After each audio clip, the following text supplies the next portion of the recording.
My mom worried I was losing my mind. My father refused to let me speak about it. Every time I taught someone that Jesus was just a prophet, every time I dismissed the Bible, it all played out before me. An unbearable weight that left me crushed under the realization of my mistakes. And then I saw him, Jesus, not just as a prophet, but as God himself. His presence filled me with a love so overwhelming it brought me to tears. The lies I had believed about him dissolved, and the truth of the Trinity, a mystery I once scoffed at, suddenly made perfect sense. Imagine a 15-year-old girl, devout and certain about her beliefs, sure she understood the truth about life, God, and the afterlife. Her convictions were unshakable, or so she thought. Then, one fateful morning shattered that certainty, revealing a truth that would forever alter her life and the lives of everyone around her. This is the story of Zena, a high school sophomore who thought she had all the answers until a near-death experience turned her world upside down. My name is Zena Faruqi, and I'm 15 years old. I live in Lansing, Michigan, with my parents and 2 younger siblings in a modest home filled with love and traditions. My life has been pretty typical: school, friends, and family. I spend most of my time studying, going to the mosque, or working a weekend job. Growing up in a devout Muslim family, my faith was the cornerstone of my identity. I prayed 5 times a day, fasted during Ramadan, and covered my head out of respect for the teachings I was raised with. Faith was my anchor, especially when life felt uncertain. My parents came to America from Pakistan before I was born, and they instilled in me the importance of preserving our traditions and values in a foreign land. They taught me to stand firm in my beliefs, even when surrounded by a culture so different from our own. Faith was more than a routine. It was a lifeline. It all started on a seemingly ordinary morning. I woke up early, rushing around the kitchen to help my mom make breakfast for my younger brother and sister. The local news droned in the background, warning of an impending snowstorm later that week. My mind was already racing with the day's to-do list. Finish homework, pick up groceries with mom, and study for my biology test. What I didn't know was that the carbon monoxide detector in our home had been dead for weeks, and no one had noticed. I felt a faint dizziness while packing my lunch, but brushed it off as tiredness. My little sister complained of a headache and asked to stay home, but we were all too busy to pay much attention. My dad had already left for work, and my mom was urging me to hurry so we wouldn't be late. As I loaded the dishwasher, the dizziness intensified. My vision began to blur, and an inexplicable weakness overtook me. I reached for my phone, but my hands felt too heavy to hold it. The last thing I remember was my mom's worried face as I collapsed into darkness. I later learned that my sister, despite feeling sick herself, had managed to call 911. Firefighters arrived quickly and found our home filled with deadly levels of carbon monoxide. They pulled us out just in time. My brother unconscious upstairs, my sister barely able to stand, and me completely unresponsive. Paramedics told my mom that I had been without a heartbeat for nearly 5 minutes. For those 5 minutes, I was clinically dead. But during that time, I experienced something that words can barely capture, something that forever changed how I saw life, death, and everything I thought I understood about faith. In those moments, I felt like my entire life had been leading to this one revelation. Years of praying, following rules, and trying my best to be a good person felt like preparation for what I was about to witness. The doctors called my survival a miracle. My family was deemed incredibly lucky to have escaped such a deadly situation. But I knew in my heart that it was not mere luck. What I experienced during those 5 minutes was beyond the natural. It was divine. As I hovered between life and death, it felt as though I were being carried to another realm. My earthly concerns, school, family, traditions, all faded into the background. What unfolded before me was not just a vision, but a confrontation with truth. It began with a feeling of immense love, a warmth so profound it enveloped my entire being. Then, I saw my life played out before me, not just my actions, but the intentions behind them. I saw every time I dismissed Jesus as merely a prophet, every moment I mocked the Bible, and every instance I clung to my pride, convinced that my understanding of God was complete. The weight of those mistakes bore down on me, and I felt an overwhelming sense of regret. And then, amidst the reflection of my errors, I saw him. Jesus appeared, not as the prophet I had been taught to believe in, but as God himself. His presence radiated a love so pure, so unconditional, that it broke through every wall I had built in my heart. Tears streamed down my face as the lies I had clung to melted away. For the first time, the mystery of the Trinity made sense. It wasn't a contradiction, but a divine truth beyond human comprehension. When I woke up in the hospital, surrounded by my tearful family, I was physically weak, but spiritually transformed. My mom and dad were grateful for my recovery, but confused and worried when I tried to share what I had experienced. My mother thought I was hallucinating, and my father refused to let me speak about it. Yet I couldn't keep silent. The love I had felt and the truth I had seen were too powerful to suppress. From that day forward, everything changed. My prayers became conversations with God, not rituals. I began to see faith not as a set of rules to follow, but as a relationship to nurture. The revelation of Jesus as God and the mystery of the Trinity reshaped my understanding of who God is and what it means to live in his love. I grew up rooted in the teachings I had been raised with, constantly questioning myself to ensure I was living according to the values instilled in me. Was I praying enough? Was I respectful enough? Did I represent my faith well to others? These were the questions that guided my life, shaping my actions and decisions. My parents, devout and dedicated, emphasized these values daily, and our entire family's life revolved around them. Even my close friendships reflected this commitment.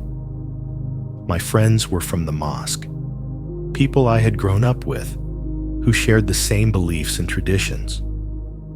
Together, we were taught to guard our values, to avoid influences that might lead us astray from the faith we cherished. I believed that as long as I followed these teachings and lived by these rules, I was secure. But that morning would be the last time I saw life that way. Everything changed the moment my heart stopped. It didn't happen the way I had imagined it might. There was no tunnel of light, no welcoming embrace of peace, no gentle transition into something beyond. Instead, it was as though I'd been plunged into icy water, so cold and intense that it seemed to freeze my very soul. The sensation was jarring, disorienting, and utterly foreign. I found myself hovering above my body, looking down at a scene that should have terrified me, but didn't. Paramedics were working frantically to revive me, their movements quick and precise. I saw my face, pale and lifeless, and nearby was my mother. her face streaked with tears, her anguish palpable. Yet strangely, I didn't feel afraid. It was as if I were watching a movie about someone else, detached from the emotions of what was unfolding. Everything seemed heightened, surreal. I noticed tiny details that I would never have paid attention to in life. The small coffee stain on the sleeve of one paramedic, the slight trembling of my mother's hands as she clasped them in desperation. This hyper-awareness made the experience even more surreal, and yet I felt utterly removed from it. Then, without warning, everything went dark. This darkness was not like closing your eyes. It was alive, heavy, and suffocating.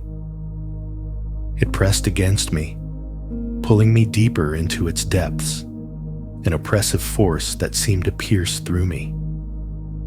I felt myself moving, though I couldn't see where I was going or what was pulling me. The sensation of being drawn was overwhelming, and then I realized I was no longer alone. A presence appeared beside me, beautiful and terrifying at the same time. It wasn't the angelic figure I had imagined from stories and pictures, not the kind with flowing robes and wings. This being was ancient and powerful, radiating an intensity that made me feel small, insignificant. Its very existence commanded reverence, and though it didn't speak, I felt its communication directly in my soul. Thoughts, images, and truths began to flood my mind as if this presence were unlocking parts of me I had never accessed before. Suddenly, my life began to unfold before me, every moment replayed with an intensity that left no room for escape. It wasn't just the surface-level actions I saw, but the ripple effects of every choice I had made. I saw how my words, decisions, and even fleeting thoughts had impacted others in ways I had never realized. Moments of judgment flashed before me, times when I had looked down on someone, thinking myself better, more devout. The pain those judgments caused others was laid bare, undeniable and piercing. Then came moments of kindness I had shown, and I saw how those small acts had rippled outward, touching lives far beyond my comprehension. The most shocking revelation, however, was how my devotion to my faith had affected others. I had always believed I was helping people come closer to the truth, guiding them to live better, more faithful lives.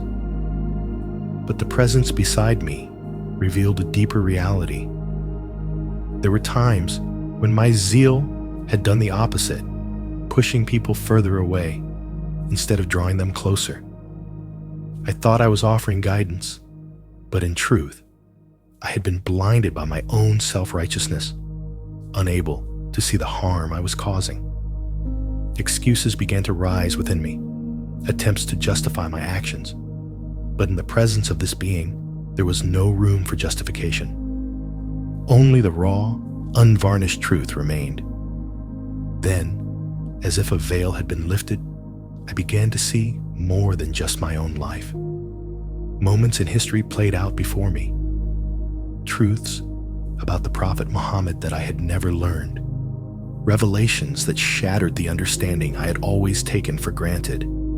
Each new piece of knowledge felt like a puzzle being assembled, and the more I saw, the more my certainty in what I had believed began to crumble. It was as though my entire foundation was being dismantled, piece by piece, to make way for something greater. As the darkness around us shifted, I became aware of countless other souls moving through it. Each one seemed to have a purpose, drawn in different directions.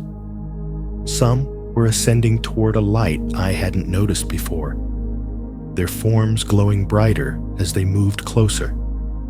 Others were descending, dimming as they fell deeper into the darkness.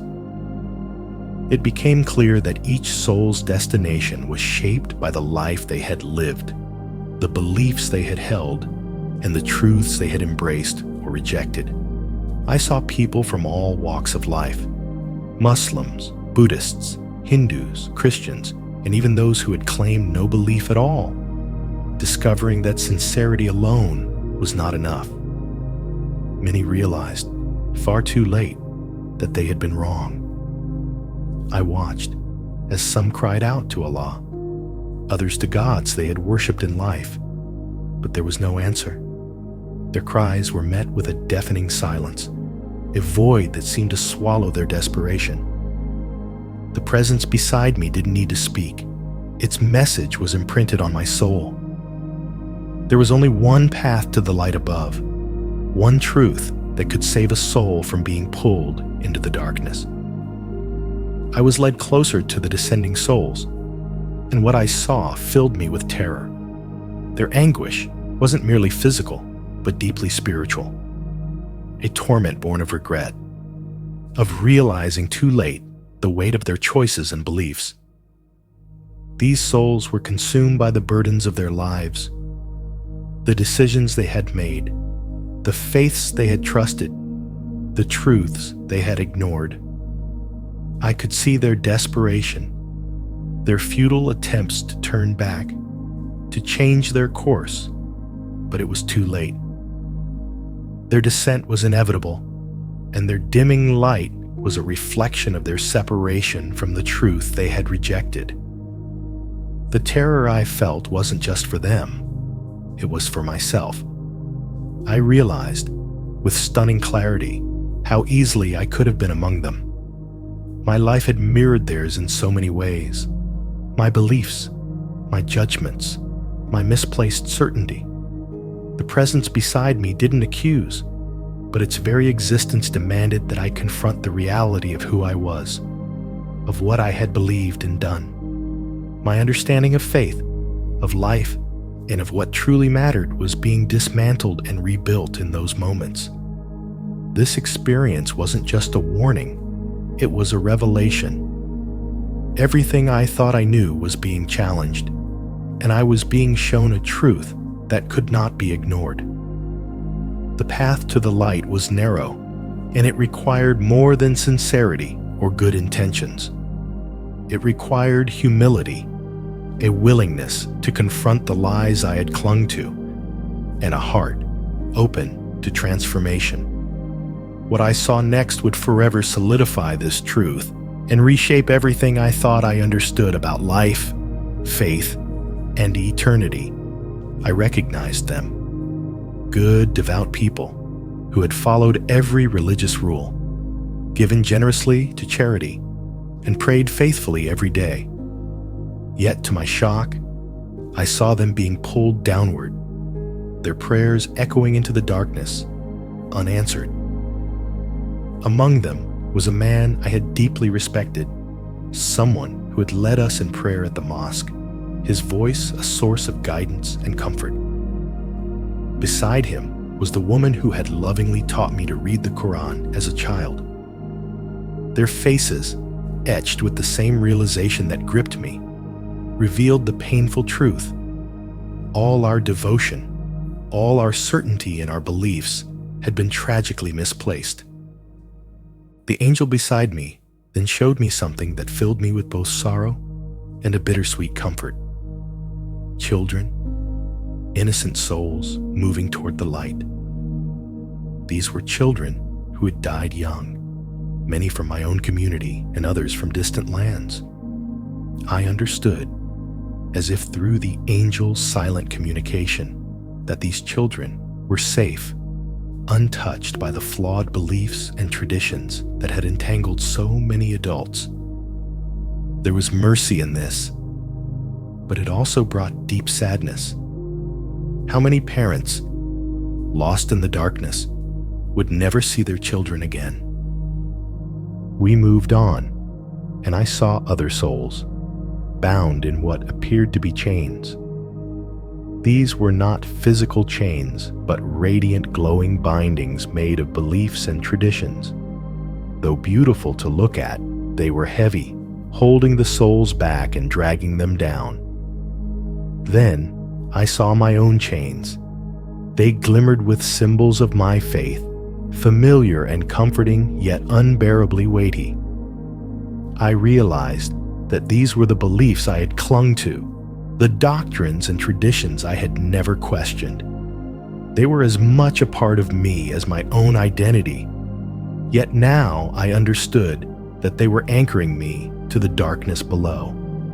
Suddenly, I found myself in a vast courtroom made of pure light.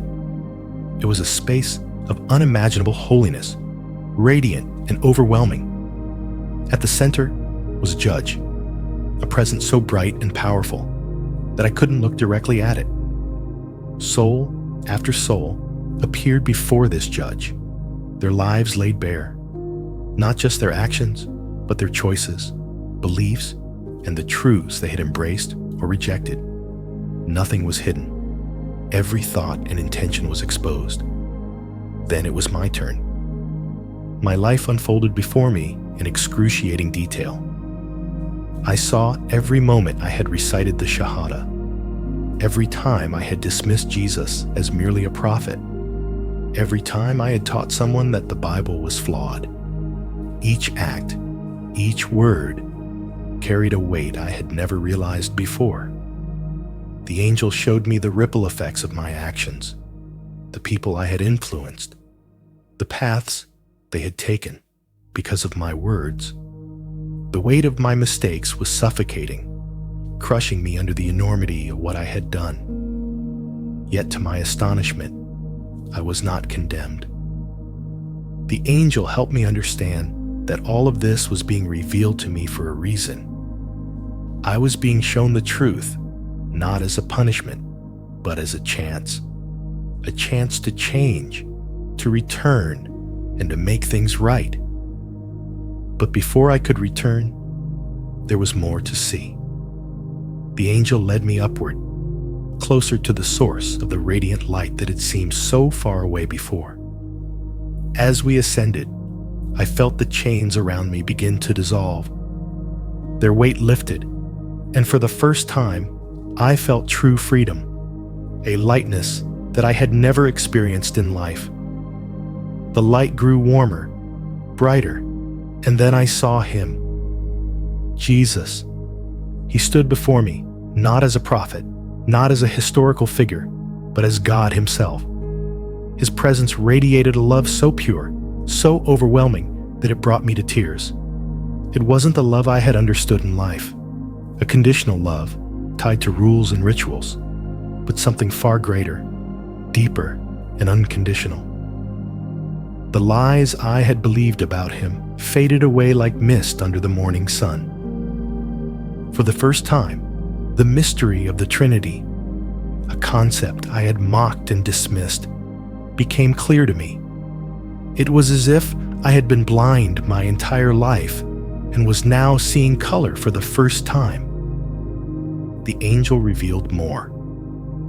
I was shown the truth of Jesus' death and resurrection, events I had always dismissed as myths or distortions. I saw how his teachings had been twisted over centuries, yet the essence of who he was and what he had done remained unshaken. I realized then that my faith, my understanding of God, had been built on a foundation of misconceptions. Everything I had believed, everything I had taught others, was based on an incomplete truth. Then came the most humbling revelation of all. The angel showed me the impact my choices could have on others if I chose to share what I had seen. I was given a glimpse of lives that could be touched, people who were searching for answers, for hope, for light in their own darkness. I saw how sharing this truth could create ripples, changing lives in ways I couldn't fully comprehend. The choice was mine. I could stay in this place of peace, basking in the overwhelming love of God, or I could return to the world I knew, carrying this message with me. It was not an easy choice. I saw the pain, the rejection, and the hardships that would come with it. But when I saw the lives that could be saved, the hope that could be restored, I knew I had to return. Waking up in the hospital was a jarring experience, like being forced back into a space too small to contain me. The bright lights hurt my eyes, and my body ached all over. My family was gathered around me, crying and hugging me, grateful that I had survived. But they couldn't understand what I'd experienced. When I tried to tell them, they dismissed it as a delusion caused by the carbon monoxide poisoning. My mother worried for my mental health, and my father forbade me from speaking about it. Despite their disbelief, I couldn't stay silent. The truth I had seen burned within me, impossible to ignore. My community, too, reacted with skepticism and even hostility. Friends I had known my whole life began to avoid me. Some people whispered behind my back, questioning my sanity and my loyalty to our faith. My family struggled to cope with the changes in me, and the tension in our home grew unbearable at times. But amidst the rejection, something remarkable began to happen. Quietly, others started to approach me. People who had their own doubts, their own hidden spiritual struggles. Some shared stories of dreams or experiences they couldn't explain, moments that had made them question what they had always believed. They were searching for answers, and my story gave them a glimmer of hope. Now, 2 years later, my life is transformed in ways I never could have imagined. Our home has become a refuge for seekers, people from all walks of life, all faiths, and all backgrounds who are searching for truth. My younger sister has started asking questions, curious about the things I saw and the truths I now hold. Even my father, though he remains cautious, has begun to explore the Bible in private, though he doesn't know I've noticed. I share my story not because I expect everyone to believe it, but because I know there are those who need to hear it. Once you have seen what I've seen, once you have felt the overwhelming love of God and understood the truth that lies beyond this life, the fear of rejection or judgment fades away. I live each day with gratitude for this second chance and hope that my story might guide even one person toward the light I was shown. If this story moves you, I encourage you to share it. You never know who might be searching, who might need this message of hope and truth to find their way. Heavenly Father, I come before you today, humbled and aware of my weaknesses, seeking your presence and guidance in every part of my life. Lord, I know that I have fallen short so many times, holding on to pride, judging others unfairly, and clinging to my own understanding instead of surrendering to your infinite wisdom. I confess that there have been moments when my faith was shallow, my actions were empty, and my heart was closed to your transformative power. Forgive me, Father, for the times I relied on my own strength instead of yours, and for the ways I have failed to reflect your love to the world. Lord, I ask for your light to illuminate the darkest corners of my soul, revealing the truths I need to confront and the changes I must embrace.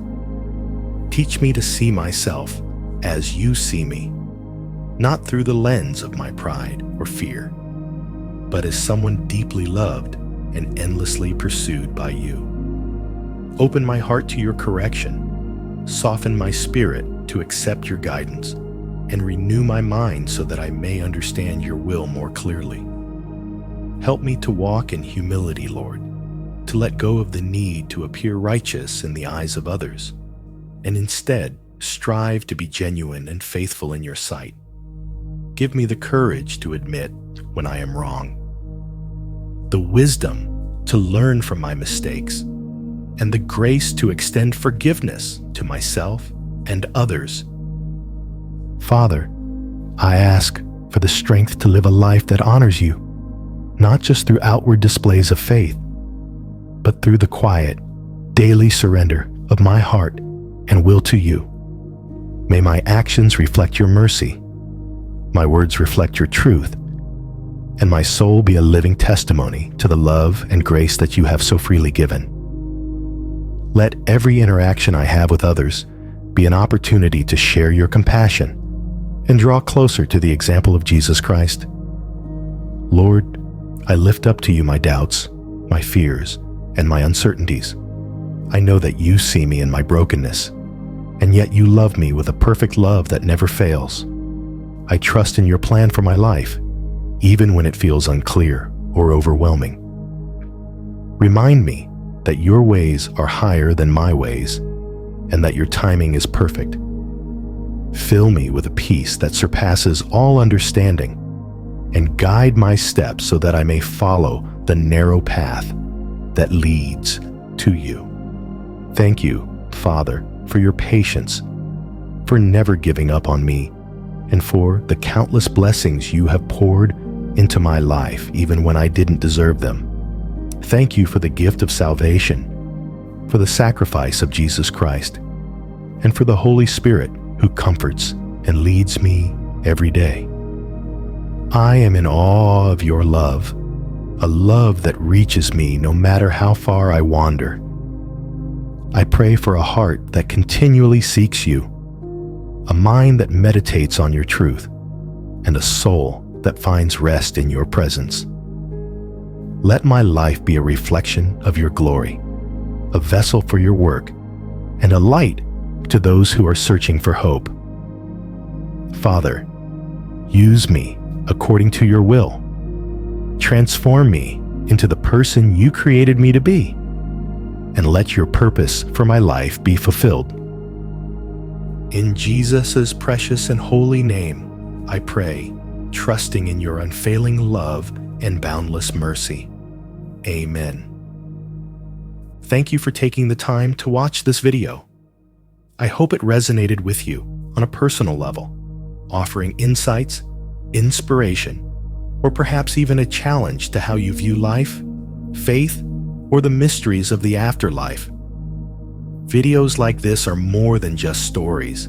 They are invitations to think deeply about what truly matters, to reflect on our beliefs, and to consider the paths we are walking. I would love to know what this video meant to you. Did it spark new thoughts or challenge perspectives you've held? Did it help you feel closer to understanding something you've been questioning, or simply provide comfort in knowing that you're not alone in your search for truth?